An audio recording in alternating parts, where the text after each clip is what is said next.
Attention, après avoir vu cette vidéo, vous serez un meilleur pilote.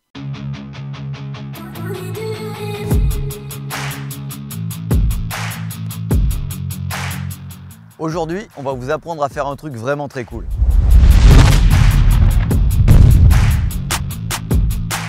Une roue arrière. Et c'est pas compliqué à condition de faire les choses dans l'ordre et avec un minimum de sécurité.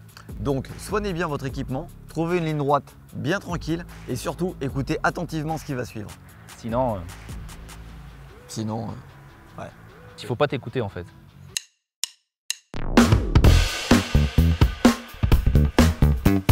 Pour vous expliquer tout ça, on a pris une des motos les plus faciles en wheeling, la Z900 SE.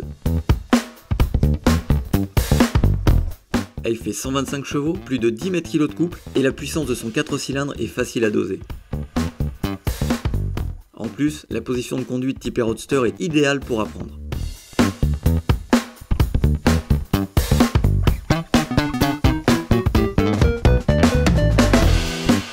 Séquence 3, la position. Ouh. Ouh. Ouh.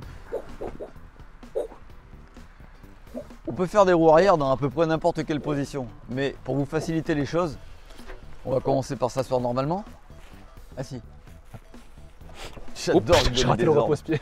Tout commence bien. Si tu manques de te bourrer déjà à l'arrêt, mec, la journée va être longue. Faut pas faire tout ce qu'on dit. Hein. Position très naturelle. Là. Très naturel. Ouais. Mais il y en a qui roulent comme ça. Ouais, bah il faut pas en fait. Eh ouais. Donc, la bonne position. On va circuler au fond de la selle, se redresser, avoir les bras détendus, regarder loin devant. Et pour les lâches, comme lui, qui font du stun de parking, on va mettre le pied sur le frein arrière. Mais c'est super important. Super important. Mais si je me retourne. Tu te retournes. Ah, regarde là, tu fais hop, t'es trop haut, boum, tu te retournes pas. T'as du frein moteur, maintenant c'est bon, et puis un peu de feeling sur le point d'équilibre. Non mais sans déconner. Le mec, il a genre le bras en écharpe et il vient me donner des leçons de sécurité. Bah ouais, justement, parce que j'ai vu ce qui marchait pas. Ça marche pas. Voilà.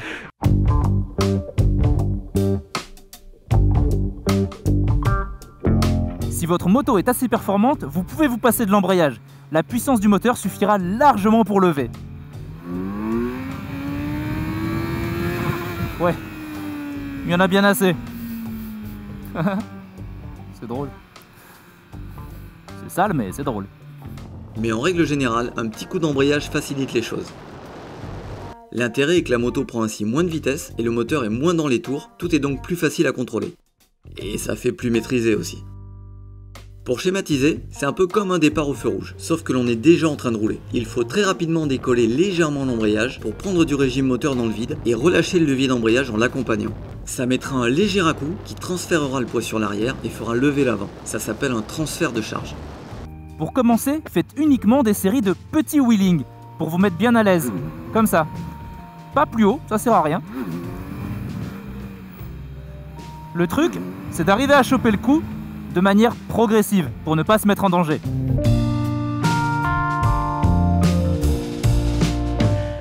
Si vous galérez, je vais vous donner quelques astuces. D'abord, basculez le buste d'avant en arrière pour accompagner la moto et moins tirer sur le moteur. Ensuite, n'oubliez pas d'accélérer. Et enfin, si c'est trop galère en deuxième, mettez la première. Mais là, attention, la moto sera beaucoup plus nerveuse et vous risquez de la prendre sur la gueule. Bonjour. Séquence d'action réalisée sur route fermée. En théorie, on peut faire des roues arrière avec à peu près toutes les motos, même les moins puissantes. Ouais, raison pour laquelle j'ai pris une Kawasaki Z650 RS, mais bridée à 2. Ah. Ça va un petit peu te changer, c'est 3 fois moins puissant que ta Z900. Attends, ça va me changer moi. Ouais, ça va te changer toi, parce que moi, tu vois, je peux pas, je suis blessé. Mais ça fait 47 chevaux ton truc, et 47. à quel moment je fais une roue arrière avec ça? 47,5, s'il te plaît, sois précis. Et en plus il se fout de ma gueule, beau là. Montre-moi l'étendue de ton talent. Ouais. Tu tenais au câble d'embrayage? Tu sais pas, moi, vas-y. Hein. Oh, un enculé. Ouais. T'as pas de respect? Non. Non.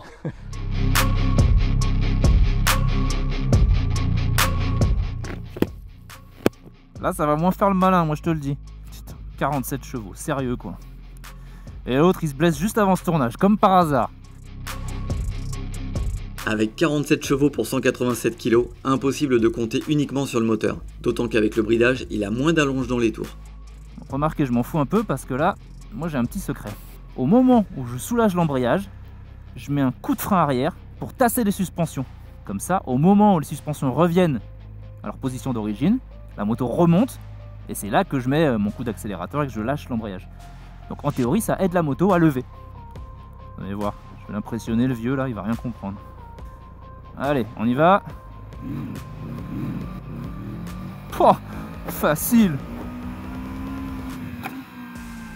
Au moment où les suspensions remontent, il accompagne leur mouvement avec le buste, relâche le levier d'embrayage et accélère. Tout ça en même temps. C'est un peu plus technique, il faut être parfaitement coordonné, mais en jouant avec l'énergie des suspensions, il force moins sur le moteur et peut donc lever des motos moins puissantes ou plus lourdes. Bon, par contre, évidemment, là, faut partir à 2 à l'heure. Hein. Attention, allez, coup de frein. Oh oh oh. Oh oh. Oh, ça marche encore mieux que prévu. Ah, on fait moins le malin, là, hein, papy. Une fois que le déclenchement est maîtrisé, on peut donner de la hauteur à la moto et atteindre le fameux point d'équilibre. Le régime moteur est stable, la moto ne prend plus de vitesse. Ce moment est magique. Mais il est aussi critique. Quand la moto est à l'équilibre, le moteur n'a quasi plus de résistance, et donc le moindre coup de gaz peut se terminer avec des brûlures au cul. Il faut ajuster sa hauteur avec précision pour ne pas se retourner et ne pas reposer la roue avant. En cas de doute, mettez un coup de frein et recommencez.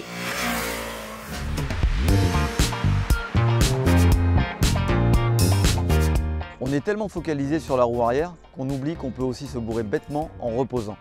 Pour éviter ça, il suffit de suivre 2 règles simples. Reposez toujours avec le guidon droit pour éviter un guidonnage, et sans couper totalement les gaz pour que ce soit moins violent pour la fourche.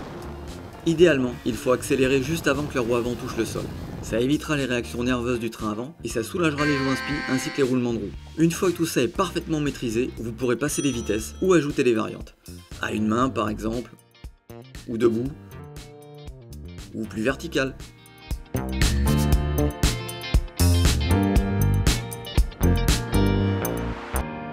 Quant à nous, on se retrouve dans quelques jours pour la deuxième partie de ce tuto, le stoppie.